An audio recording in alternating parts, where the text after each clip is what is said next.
नमस्कार, कैसे हैं आप लोग। उम्मीद करता हूं कि आप लोग बहुत बेहतर होंगे। एसएससी सीजीएल 2024 वाले जो एस्पिरेंट हैं उनके लिए गुड न्यूज़ है। गुड न्यूज़ आपके लिए ये है कि वैकेंसी इंक्रीज भी होना आपकी स्टार्ट हो चुकी है। एएसओएन एमईए की जो वैकेंसी है वो आपकी इंक्रीज हो चुकी हैं। तो वो डाटा मैं आपको दिखाने वाला हूँ, कितनी वैकेंसी आपकी हो चुकी है और कैटेगरी वाइज कितनी क्या वैकेंसी आपकी मतलब एग्जिस्ट करती हैं अब। उसके अलावा ढेर सारे जो डिपार्टमेंट हैं उनकी वैकेंसी आपकी रिपोर्ट हो चुकी है। तो किन किन डिपार्टमेंट की वैकेंसी रिपोर्ट हुई है, कितनी वैकेंसी रिपोर्ट हुई है, उस पर बात करेंगे। उसके अलावा आपकी जो वैकेंसी है वो 20,000 प्लस भी हो सकती है।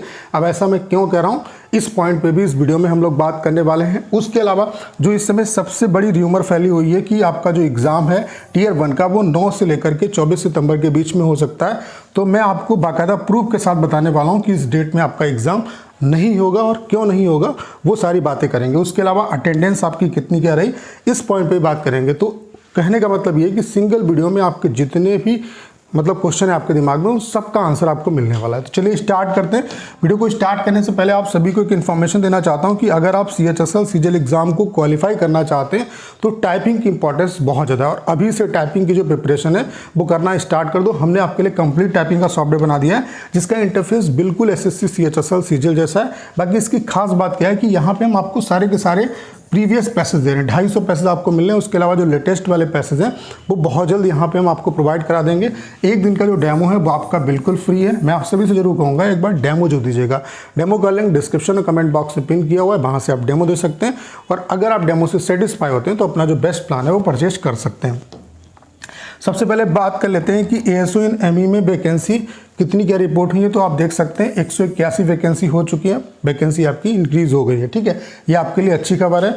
अगर कैटेगरी वाइज ब्रेकअप देखें तो आप देख सकते हैं यूआर में 90 वैकेंसी है, एससी में 23 वैकेंसी है, एसटी में 14 वैकेंसी है, ओबीसी में 36 वैकेंसी है। उसके अलावा ईडब्ल्यूएस में आपकी 18 वैकेंसी रिपोर्ट हुई है। तो ये बहुत अच्छी अपडेट है आप सभी के लिए। ढेर सारे बच्चों का सपना होता है, ड्रीम जॉब होती है एएसओएन एमई में जॉब लेना, ठीक है।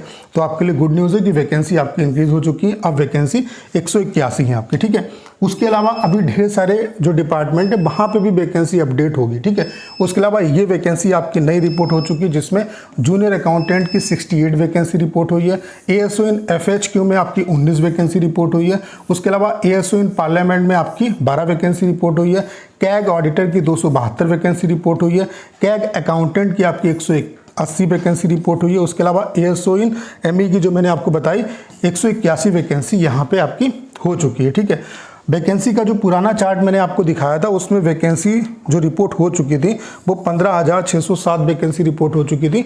ये जितनी भी आपकी वैकेंसी नई रिपोर्ट हुई है इनको अगर ऐड कर दिया जाए तो हमारे पास जो डाटा अभी तक आ चुका है वो 16,339 वैकेंसी का आ चुका है। जबकि एसएससी ने बताया नोटिफिकेशन में कि 17,727 वैकेंसी जो है वो इस बार आने वाली। हो सकता है कि आपकी वैकेंसी 20,000 को भी टच कर जाए या उससे भी क्रॉस हो सकती है। अब ऐसा मैं क्यों कह रहा हूँ, क्योंकि ढेर सारी जो वैकेंसी है वो आपकी रिवाइज्ड भी हो सकती है। उसके अलावा सबसे बड़ी अपडेट आपके लिए यह है कि पीएसए में जो वैकेंसी है वो आपकी इंक्रीज हो सकती है। जैसे अभी यहाँ पे 4,098 वैकेंसी है तो ये वैकेंसी आपकी इंक्रीज होने की संभावना है। अगर ये वैकेंसी इंक्रीज होती है तो आप ये मान के चलो 20,000 को वैकेंसी आपकी क्रॉस हो जाएंगी। वो डिपेंड किस पे करेगा, पीएसए की वैकेंसी पे। और ये उम्मीद है कि पीएसए की वैकेंसी अभी और भी रिवाइज होगी और ये वैकेंसी आपकी इंक्रीज हो सकती है। और अगर ये इंक्रीज होती है वैकेंसी तो 20,000 प्लस वैकेंसी चली जाएगी, ठीक है।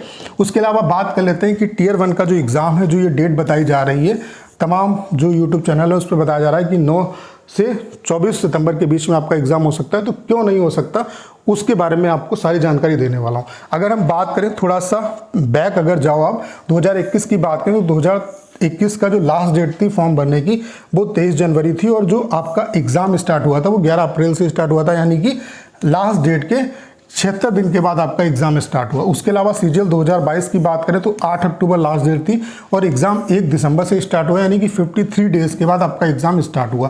सीजीएल 2023 की बात करें तो 3 मई 2023 लास्ट डेट थी।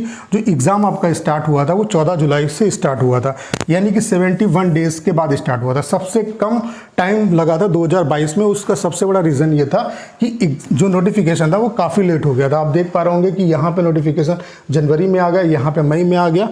आपका भी जो नोटिफिकेशन है वो भी जून में आपका आ गया, ठीक है। लेकिन यहाँ पे अक्टूबर में आया, एग्जाम आप देख रहे हैं टियर 1 का दिसंबर में हो रहा, इसलिए सबसे कम टाइम यहाँ पे लग रहा है। तो इतना मिनिमम जो टाइम है वो इतना लगेगा, इससे कम टाइम आपका नहीं लगेगा। तो इसके हिसाब से भी अगर आप देखो तो आपका जो मतलब लास्ट डेट जो है फॉर्म भरने की वो 27 जुलाई थी। तो यहाँ से अगर आप 50 दिन भी मान के चलो तब भी एग्जाम जो है वो 20 सितंबर के आसपास आपका स्टार्ट होगा, इससे पहले नहीं स्टार्ट हो सकता। इसके बारे में मैंने आपको इससे पहले भी बताया था। तो 20 सितंबर के आसपास आपका एग्जाम स्टार्ट हो सकता है और वो अक्टूबर में 10 तारीख तक जाएगा, हो सकता है, ठीक है। तो ये आपकी डेट हो सकती है। बाकी ये जो डेट है अभी इसका कोई भी ऑफिशियल जो है नोटिस वगैरह नहीं है, सिर्फ सर्कुलेट हो रहा है, ठीक है। तो यहाँ पे मैंने आपको बता दिया कि क्यों इस डेट पे पॉसिबल नहीं है, वो चीज़ें आपको समझ में आ गई, ठीक है। अगर हम बात कर लें कि यहाँ पे अटेंडेंस आपकी कितनी क्या रही, तो अटेंडेंस के रिगार्डिंग जो भी आपको डाटा दिया जा रहा है वो सब अपने दिमाग से बताया जा रहा है या थोड़ा बहुत जो अनुमान लगाया जा रहा है उसके बेस पे बताया जा रहा है। आपका एग्ज़ाम मतलब जो फॉर्म बना मतलब एंड हुआ है वो 27 तारीख को एंड हुआ है। आप देख सकते हैं 28 तारीख को ही मैंने RTI फाइल कर दी है, जिससे मैंने अटेंडेंस के बारे में ही पूछा है, ओवरऑल वैकेंसी के ब्रेकअप के बारे में ही पूछा है। तो इसका जैसे ही रिप्लाई आएगा मैं आपको तुरंत अपडेट दूंगा। या MTS के रिगार्डिंग भी हमने पूछा है, CGL के रिगार्डिंग भी पूछा है। तो जैसे ये डाटा आएगा ऑफिशियल जो डाटा है मैं आपको बता दूंगा। तो उम्मीद करता हूँ कि आपके जितने भी क्वेश्चन हैं उन सब का आंसर आपको मिल पाया होगा। बाकी ये जो टाइपिंग का सॉफ्टवेयर है इस पर आप प्रिपरेशन करना अपनी स्टार्ट कर दो। प्रैक्टिस बहुत इंपॉर्टेंट है और प्रीवियस जो पैसेज हैं उन्हीं की प्रैक्टिस करो। यहाँ पे हम ढेर सारे पैसेज आपको प्रोवाइड करा देंगे। एक दिन का डेमो बिल्कुल फ्री है, आप सभी से जरूर कहूँगा एक बार डेमो जो दीजिएगा। डेमो का लिंक डिस्क्रिप्शन और कमेंट बॉक्स में पिन किया हुआ है, वहाँ से आप डेमो दे सकते हैं। और अगर आप डेमो से सेटिस्फाई होते हैं तो अपना जो बेस्ट प्लान है वो परचेज कर सकते हैं। उम्मीद करता हूँ सारी जानकारी आप बहुत अच्छे तरीके से समझ पाए होंगे। करना क्या है, इस वीडियो को शेयर करना है। उसके अलावा अगर आप चैनल पर नए हैं और आपने अभी तक इसे सब्सक्राइब नहीं किया है तो प्लीज़ चैनल को सब्सक्राइब करना मत भूलिएगा।